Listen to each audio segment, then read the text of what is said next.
What percentage of women startups do you get pitches for, and what percentage have you funded?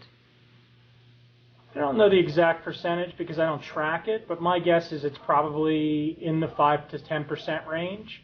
Okay. And my guess is the number of startups that we fund by women is roughly the same. Okay. We've never looked at it from the standpoint of gender from evaluation perspective. Okay. So, we don't look at it where we're trying to have a certain percentage of the companies that we fund be women-led or a certain percentage of the companies not be. It's just kind of the data that happens. Mm-hmm. So that's a nice level view of the situation. That's great. Thank you. Would you have noted any differences with women entrepreneurs in how they pitch and build businesses? And I ask that question because I have had feedback both from VCs and some entrepreneurs that we have different ways of going about pitching and building our businesses. Would you have noticed that at all? Yeah, I don't know. I spent a lot of time thinking about it in the context of the work that we've done at National Center for Women in Information Technology. Okay. And which is an organization I'm chairman of. I mean, women entrepreneurs and women and men have different characteristics, but men have different characteristics between each other, and women do too. So yes, I agree. To sort of segregate purely by gender, is a little it's a little simplistic. Okay. I think if you just look at a particular entrepreneur independent of gender, you have some entrepreneurs who are very extroverted and very sort of customer and sales focused. You have other entrepreneurs who are very introverted or very product focused, and they have just different characteristics and different strengths and weaknesses, and we fund them both. Right. So I don't know that it's specific characteristics that matter that much. I would say that a lot of the entrepreneurial teams that have a good blend of gender tend to be more effective than entrepreneurial teams that are male dominated. Brilliant. And I think this is true across sort of all technology and product, is that there are different perspectives that different people bring to the table. Yes. And having, a completely homogenous gender bias introduces a bias, whether you want to or not. Uh-huh. It doesn't mean that you have to have a completely heterogeneous, base, where it's 50% male, 50% female, but having a mixture often brings out lots of different ideas and different behavior and personality styles that are quite useful. Fantastic. Thanks for that feedback. I recently interviewed Cindy Gallup. She's CEO of If We Ran the World, and she said so many people are realizing that, as Paco Underhill said recently to Ad Age, if you want business success, then you have to find mass acceptance with women. More and more people are realizing what a powerful economic force women are as purchasers. Also, the things that women bring to the table in terms of business and different approaches and perspectives on business are increasingly valuable and increasingly valued. Do you think that within the VC community that the awareness of these opportunities through women, both as purchasers and entrepreneurs, is there? Like, do you think generally? I know that your Foundry Group is very enlightened, but I just wondered how you see it in the big picture, and if not, how can we enlighten the VC community about this opportunity?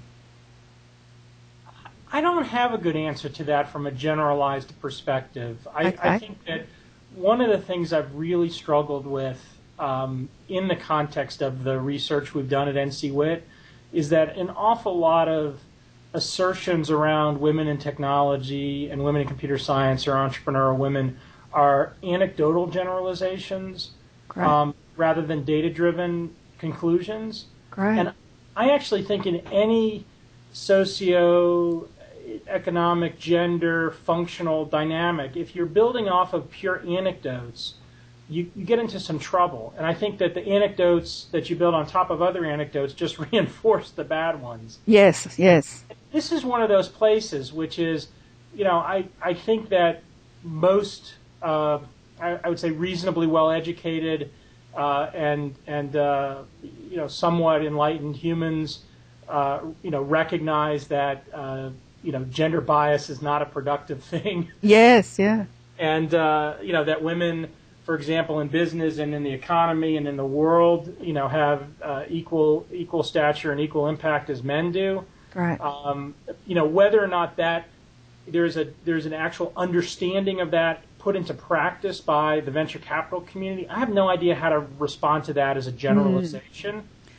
I would tell you that I think that people who are focused on or are negatively biased towards a particular gender, specifically in the context of technology being male gender biased, I think those people are fools. I mean, it's not helpful. It doesn't add anything. It's not good business.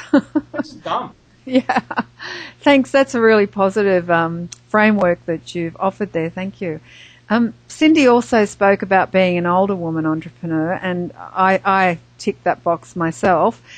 She says, so separate from the general belief in the tech sector, like many other sectors, that older means set in your ways and capable of learning new things, less forward-thinking, more worried about things to do with family and lifestyle than younger or more unencumbered people. All of that, I would argue, is tripled when you combine older with female. Older women being the sector that society particularly discounts, and so that's just an additional obstacle and a misguided one. Brad, do you think that older women are particularly sidelined in the venture game? And what would support the venture industry becoming more aware of strengths and possibilities that even us older women founders could offer? Yeah, I want to be thoughtful here because there's an ageism dynamic, not just that's a gender-based one, but also between young entrepreneurs that are male and older entrepreneurs, and sort of the fresh and new versus the inexperienced. Yes. Compared to somebody who's been through the drill a while, but then has sort of a routinized or a certain way of viewing things. I think these are very generational. In other words, I'm in my mid-40s, and I think that somebody who today is 5 years old will never, when they're 20, will never know a world without always being connected to the internet and to the web. Mm-hmm. So sort of their view of how the world works is very different than my view of how the world works from when I was 5 to when I was 20, and sort of how that propelled me forward. And you see that in multiple generations, and I don't care how you segment it, but it's a good point. That's gender indifferent. So then you get to the second order effect, which is it harder for a particular age or gender of entrepreneur to either first get successful, get attention, and then secondarily be successful? And I think that there's lots of things that cause lots of problems across the whole spectrum. Okay. So, there are certain characteristics of biases against women entrepreneurs. There's a particular set of biases against women entrepreneurs that are older.